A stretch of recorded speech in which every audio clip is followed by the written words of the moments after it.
Senator Tony Mulcahy is the last speaker. Thank you. Thank you, Minister. You're very welcome. And I'd like to thank Senator Keane for.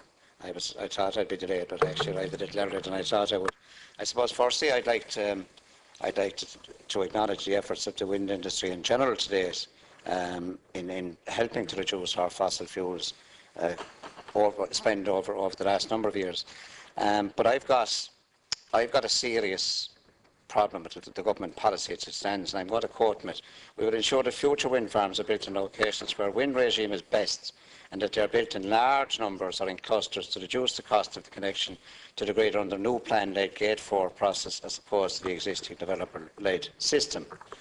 But unfortunately, there are citizens up and down this state, in my own county, in Clare, Kilmary, and certainly in the Midlands, who are absolutely terrified at the concept that they face with these 500 and 600 foot turbines that are actually going to be built outside their door. Now, telling me that and I know there's no distance restriction, but and I've seen a few of these, as John Kerry rightly outlined there. I've seen the 200 foot ones. I would like to see the 600 foot ones. You know, telling somebody that this thing is going to be built a half a kilometre from their door, I don't really think takes into consideration the citizens of this country, and above all, that's what we must be concerned about.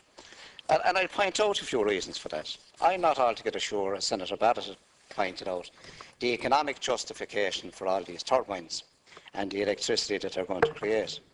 Nobody tells me, I can absolutely tell you none of the turbines are made here. Yes, there'll be money to be made out of the concrete and the few trucks that are going to be driving down the road for a couple of years to actually put them in place. What jobs are actually going to come after that? Because the maintenance of these turbines are guys that are brought in from Denmark and Germany. They're not Irish at all. So there's no jobs in that. Are we going to get cheaper electricity for our industry or for our households? Okay. What is the actual economic benefit to the Exchequer, to the state here? What money are we going to get in return as a state? What money is Ireland Inc. going to get out of selling all of this electricity off to the UK? That is, if, as you rightly pointed out, Lasky here, look, the UK actually take it. We're not actually sure that's actually going to happen. But I think we've got a serious problem in the department here, whereby we've got a green legacy still in place that was left behind when the last government left, and that's no disrespect to Fianna Fáil, in fairness. I think it was the other crowd that put the problem there. That legacy is still there, and it's wind, wind, wind, and more wind.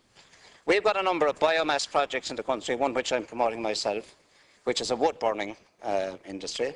Will create 5,000 farm incomes, provide real jobs in the construction of the plant itself, and real jobs in the running of the plant after, and provide a renewable resource in the growing of timber to actually continue that. And that's a closed circuit, it's a closed economy in the locality.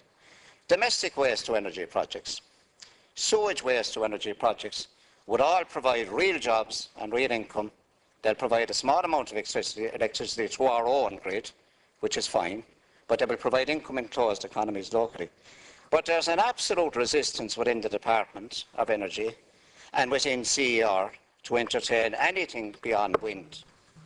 Now, I would ask you, Minister, and I know you for a long number of years, if you could come back to me and tell me, Tony, this is worth 10 billion over the next 10 years to the country, and this is where we're going to get it, and these are the 10,000, 15,000 jobs that are going to be created.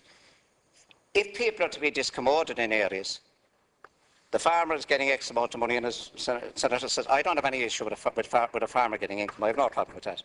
But I don't see why his neighbour should be discommoded without getting a shilling.